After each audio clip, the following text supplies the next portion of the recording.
যারা লিখে ফেলেছেন চলে যাই তাদের কথায়।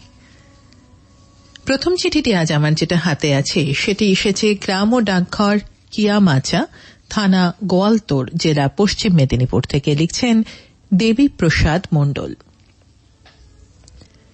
দেবীপ্রসাদ মণ্ডল লিখছেন, শীত ঋতু মনুষ্য সমাজে দ্বিখণ্ডিত। এক শ্রেণীর কাছে আনন্দের হেল্লোল বয়ে আনে, আর অন্য শ্রেণীর কাছে শীত বড়ই আপদ। বনভোজন, জমিয়ে ঘুরে বেড়ানো আর কবজি ডুবিয়ে উদরপূর্তি, বাড়ির ছাদে ফুলের দেশ বানিয়ে আনন্দে মজে থাকা। প্রকৃতির এই নরম রূপ শরীর ও মনে খুবই প্রিয়, তাই তারা চুটিয়ে শীত উপভোগ করেন। এদিকে সরলাদের জীবনে শীত মানে একটা আস্ত আপদ। না আছে পোশাক, না আছে অবসর। ভোর 3টেয় ঘুম থেকে সরলা উঠে কাঠের উনানে ভাতের হাঁড়ি বসিয়ে হাতে পায়ে কাজ সেরে 5টা ট্রেনে শহরে যায়।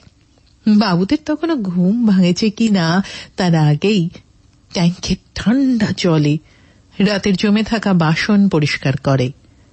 আঙুলের আগাগুলো কুঁচকে যায়, হাতে হাত ঘষে স্বাভাবিক করে নেয়। শীতের নরম রৌদ্র মাখার কপাল কি আর ওদের হবে? লিখছেন দেবীপ্রসাদ মণ্ডল, গ্রাম ও ডাকঘর কিয়ামাচা, থানা গোয়ালতোর, জেলা পশ্চিম মেদিনীপুর থেকে।